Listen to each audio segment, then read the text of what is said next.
Good morning guys. So yun, panibagong fishing trip na naman po. So nandito na tayo sa ating fishing spot. So for today, offshore cast tayo mga master.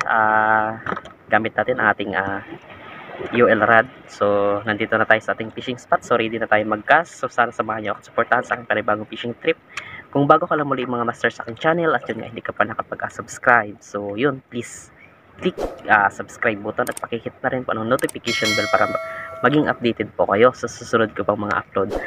At yun nga mga master, sana supportahan nyo rin ako at huwag nyo rin pong kalimutan mag-follow, like, or share na aking mga video sa aking Facebook page. So ayun. So yun ang ganda. So ito po ang ating setup. Rod po natin mga master is KTS. Yan po, Ultra Power QP 7602 UL. Then may reel po tayo na Goodshore Aquila. Yan po, 2000 series din. May mainline po tayo na 6 pounds na Ashton fish. Leader line po natin na 12 pounds na ordinary nylon lang po. Then ayan po, Lazada lure lang tayo mga master. 5 cm na 5 grams. So ayun, ready na tayo mag-cast. So sana pala rin tayo. So cast tayo mga master. So susubok rin tayo ngayon mga master ng ating slow jigging lure. Micro jig, 10 grams po siya. So sana makadali tayo. Okay, first cast.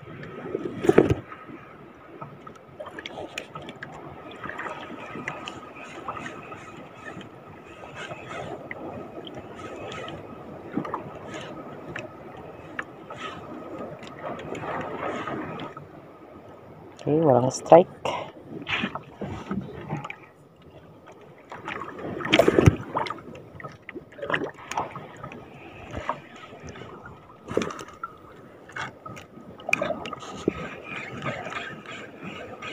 Okay, fish on tayo guys. Fish on. First catch natin. You know.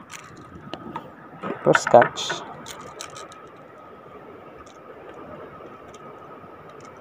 Okay.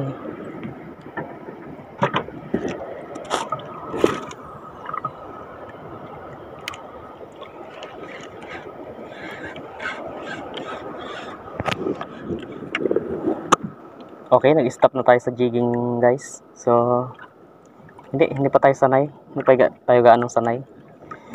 So nahihirapan tayo. So ito muna, ano na tayo. Balik tayo sa 5 cm na lure. 5 grams.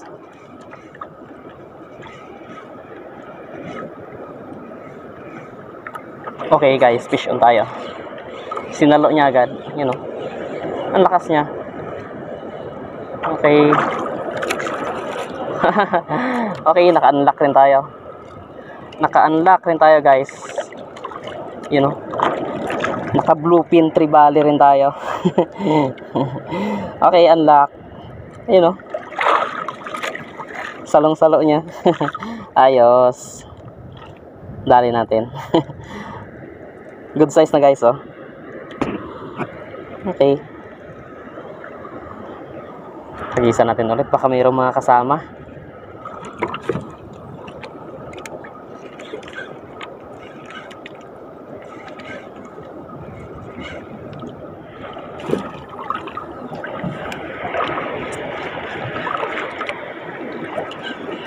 Strike tayo guys.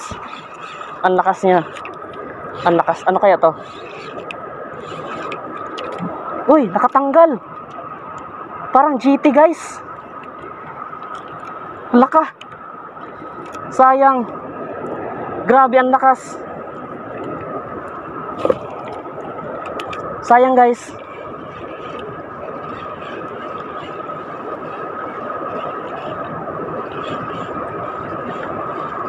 GT o ano, Emperor fish. You know yung hook natin. Puro na unat. Kanina pa tayo nakakaano. Na-unhookan. Sayang din. Nakailang mamaw na tayo. Nakadalawa na guys. So hindi natin naaahon. Grabe.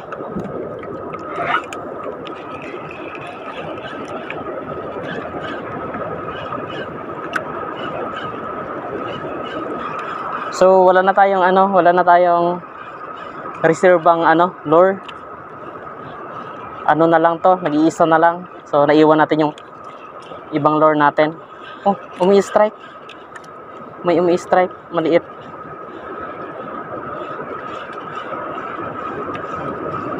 Kanina nakita na natin guys.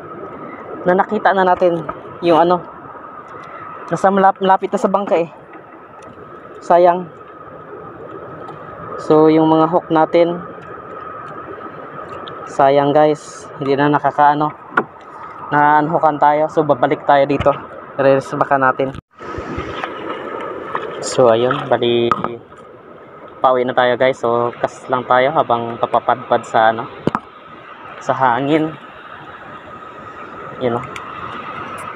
So sayang yung mga unhook. 2 pieces din yan, malalaki. Yung isa nakaputol ng hook. Yung isa naman is nakaunat. Grabe guys, sayang. So nakalimutan natin i-check yung mga hook natin bago tayo umalis. So ilang linggo rin kasi tayong hindi nakapag fishing. So yun, wala tayong ano. Akala ko okay pa yung mga hook natin. So yun, lesson learned. Sunod, check na tayo ng ano natin. Mga oh, may umi-strike. Mga lure. Okay yun, oh. Strike. Oh, yun, oh. Ang lakas na naman. Ang lakas na naman, guys. Okay. Unat yung hook natin, oh. Yung isa. Yung treble hook natin, isa na lang naiwan. Sa itaas. Sa baba, kompleto pa. Pero umuunat. Sayang. Yung mga huli natin. So, pauwi na tayo. Nakailang unhook. Na ano tayo guys, na mamaw. So sayang din yun. 3 pieces na malalaki. Yung isa nakita na natin malapit to sa bangka. So naka-unhook pa, umunat yung hook. Sayang din, sayang. So ayun, pauwi na tayo guys. So salamat po sa pagsama. Hanggang sa muli po nating mga fishing adventure. Sana samahan nyo at supportahan nyo ako sa aking mga fishing trip. So huwag nyo mong kalimutan mag-follow, like, and share po na aking mga video dito sa aking Facebook page. At syempre, don't forget to like and subscribe po ng aking YouTube channel. Thank you. Thank you po. Hanggang sa muli.